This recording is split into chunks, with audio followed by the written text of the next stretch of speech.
We do have a responsibility. It is money that is the public's money. My name's Tony Dyer. I'm the leader of Bristol City Council and I represent Southfield Ward. And hello, I'm Councillor Heather Mack. I'm Deputy Leader of Bristol City Council and I represent Lockleys Ward. And we're here today to answer some questions about what we're going to do and our priorities for the next year. I feel like I'm playing a game. I like games. So Tony, what is the biggest challenge for Bristol City Council this year? I think you're going to guess what I'm going to say. I mean, our biggest challenge is setting a balanced budget, because if we don't set that budget, we can't do any of the other things that we want to do. That is, in my view, our biggest challenge. It's not the only one, but it's the one that haunts me the most often, because if we can't do that, we can't do all the other things we want to do. What are the top priorities for Bristol over the next 12 months?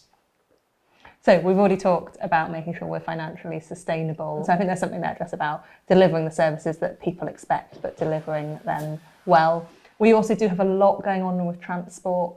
Some of those are difficult, but they are things that we need to do for the future. If we don't do some things that are a bit different with our roads, it's actually going to be really hard for people to get around. The reality is there will be people who, for various reasons, partly to do with their jobs, you will need to drive a car or drive a vehicle of some point. And at the moment, those people you do need to drive are being stuck in traffic jams because they're unable to get anywhere, because there are quite a few people still driving who, if the bus service was better, if there was a mass transit system, or if we had better cycling routes, they might choose an alternative way to get to work. The other thing I'd say in terms of priorities is Bristol's quite an old city, and a lot of the infrastructure, particularly around the harbour and the new cut, for decades there's been a lack of investment in it. And so we're repairing a lot of that infrastructure now. People want to know their money is spent well. How do we make sure every pound counts for Bristol? Well, it's a reasonable demand as well. I think, we do have a responsibility. It is money that is the public's money. One of the things we're trying to do is to be as transparent as possible about where we spend that funding. If you go along to one of the policy committees, you can actually see the decisions being discussed by all parties. Yeah, I like to remind people that the money that we spend is everyone's money, and we're just trying to make it efficient for the best use that we think people in Bristol want. It's not like if we save money, we get to take it home. No. Next question. How will the budget turn the council priorities into real improvements for residents? We focus on sometimes small savings, but we don't necessarily look at everything that is being preserved as is or going up, spending as much again with inflation. What we're often facing is we have costs for children's and adult social care rising and increasing, sometimes at an exponential rate. And as you said earlier, that then squeezes the amount of money we have left for the things which are not statutory, which are where we have to make choices of.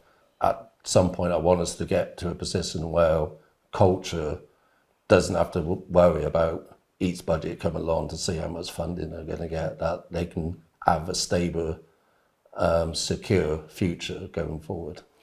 What makes you optimistic about Bristol this year? About Bristol this year, I think there's quite a lot that makes me optimistic about Bristol. In particular, we now have a sustainable financial structure, and I'm talking about finances again, sorry. And I think 2026 is a year where we'll start to see a lot of things come to fruition, both in terms of transport schemes being delivered, affordable housing being built, further improvements in our planning system, our children's services, our adult services, the standard of our housing that we have to look after.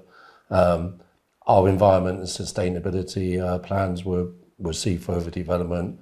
And also I think if we look at some of the new areas that are being regenerated, and I think in particular Temper Quarter the area around Temper Meads, I think people are going to see things happening in that area now where we are looking to bring forward a new town in the middle of our city and do it in a way that is an excellent approach to how we work with existing communities. We do want residents and local businesses to feed that information, to talk to us if you see a consultation coming your way, please respond to it. It does make a difference. We won't necessarily make the change that you personally want, but if enough people say they want a particular thing to happen, then as elected politicians, we are servants to the people and we need to respond. And even if we don't make the change, we need to explain why. Yeah. More coffee.